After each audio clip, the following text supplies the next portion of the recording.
কিছুক্ষণ আগে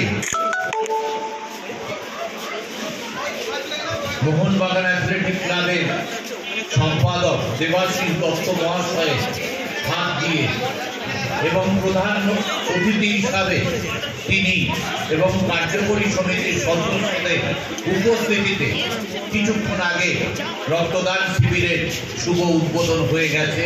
আপনারা দেখেছেন আমাদের এই সাঁকরাইল থানার অর্থাৎ সাঁকরাইল ব্লকে দুটো মেরিনার্স আছে।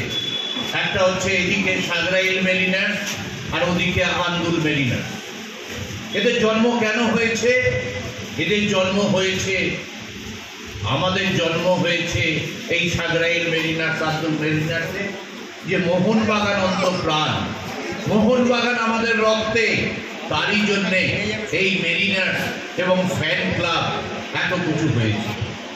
একটি কথা দেবাশিস দত্তের ভালো লাগলো, যেটা হচ্ছে মোহনবাগানের কালচার, সংস্কৃতিকে বজায় রাখা।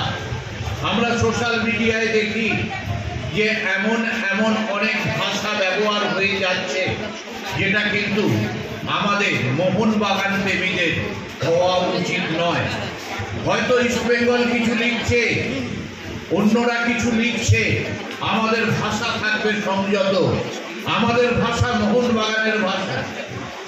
1911 অমর একাদশের ছবি আপনারা ডান দিকে দেখছেন, এবং এই ডান দিকে দেখার পর আপনারা দেখছেন, একটু আগে দেখেছেন দেবাশিস দত্ত পুষ্পস্তবক দিয়ে তাদের শ্রদ্ধা জানিয়েছেন।